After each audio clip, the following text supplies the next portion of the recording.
Testing. Testing. 1, 2, 3 testing. A little setup. YouTuber all of a sudden. Hey everyone, my name is Luke Harkia. I am a DP and colorist living in New York and a co-owner of French Kiss Bakery Productions.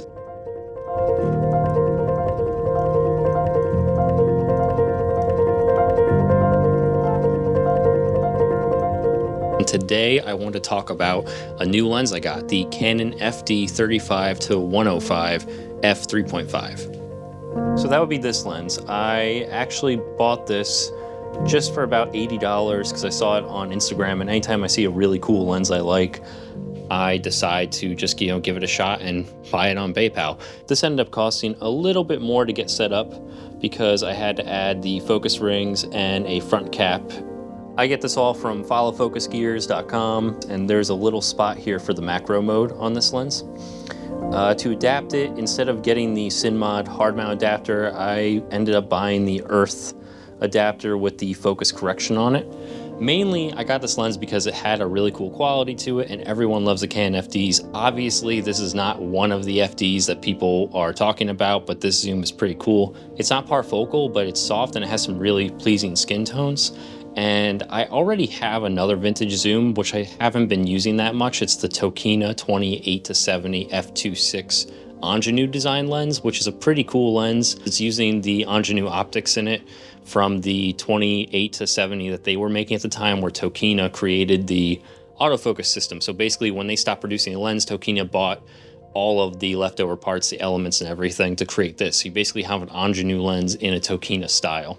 The reason I don't use that lens as often is because if a flare gets in it, it ends up washing out the image quite a bit more than it would on most lenses. The FD is pretty cool because it doesn't actually flare up as much, but overall it is a lot softer of a lens, but I like it. It's really nice. It's lower contrast, which is pretty cool, and it gives a little more character than my usual stuff. Also, I love the focal length. 35 to 105 is fantastic. And on my Canon C70 here with a speed booster, I really get some good separation even at a 3.5. Basically, I was trying to get to know this lens. I have a documentary coming up, and I'm deciding if I really want to use this as my main lens, because the zoom is just a lot faster in documentaries to be able to reframe during a documentary. I did actually pre-order the 7 Artisans 24-96 cinema zoom lens, which I was really hoping I'd be able to get in time for this documentary, but unfortunately for the first half of this doc, I'm just not going to have it in time. So I'm just going to decide on using one of these lenses instead.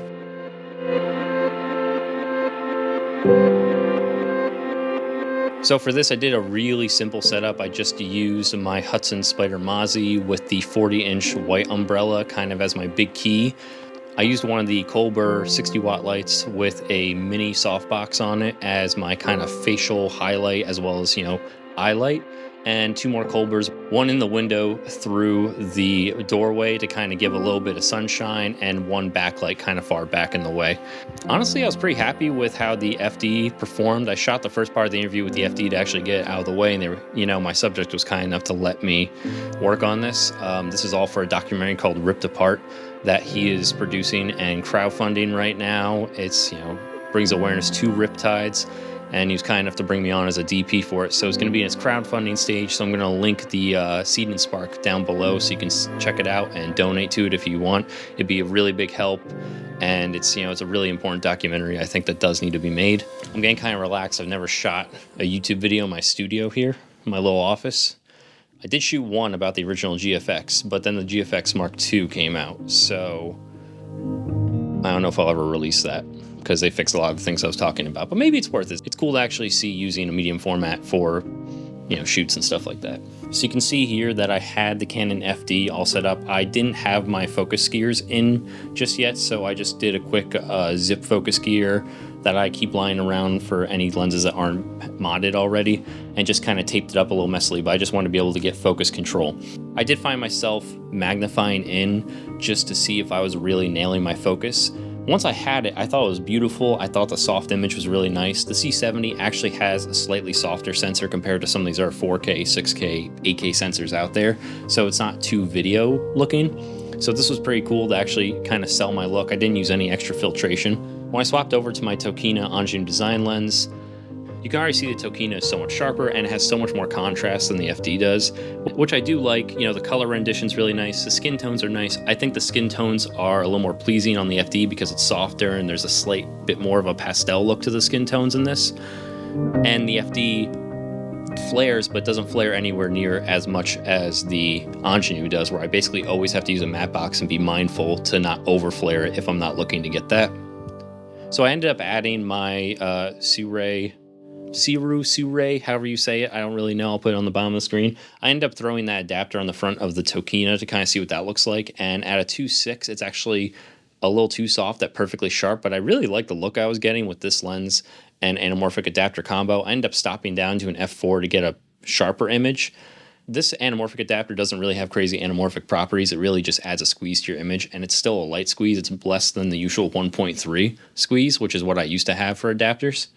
But I think this with the vintage lens actually gives a pretty cool look that's not too over the top. Oh, I got a message. One of the things I really like is at a 3.5, which you're not getting with a lot of these newer cinema zooms that are coming out from Laowa and stuff. Like the 3.5 still has enough sharpness and contrast to be usable. Like you stop it down to a 5.6 or an f4, you know, this is a beautiful lens. It's much sharper. You get a little more contrast back at 5.6, but it's not overly contrasty. It's not drastically different between the actual aperture range, which I like. It's just a consistent lens no matter what you're shooting at.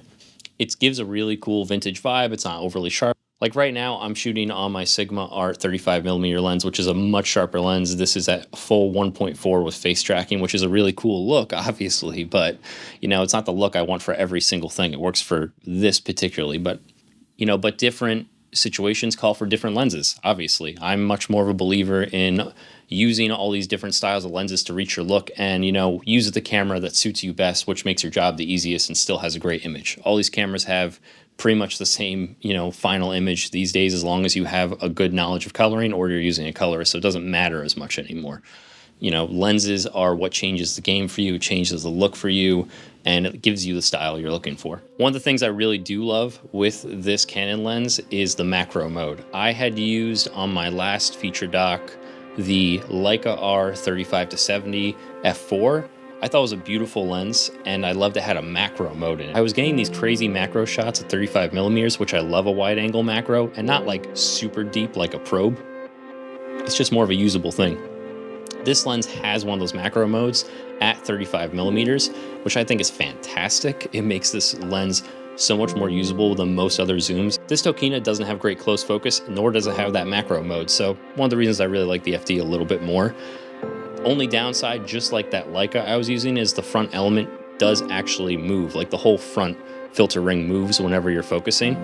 So you can't do a clamp on matte box. You're gonna have to rail mount it and use a donut on it, but that's really not that big a deal, honestly, for me. I ended up kind of falling in love with this lens. I'm gonna keep using it for a little while, report back, see what I like and don't like, but this is definitely gonna be a usual on most of my projects. Thanks for watching. You know, I'm gonna try and do more of these, so consider subscribing. I may release this other GFX review I did like a year ago now and just never got around to editing it.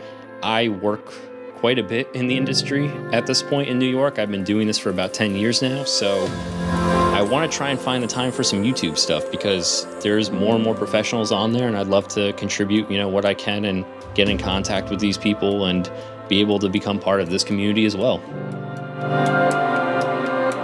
Thanks for watching. Have a great day.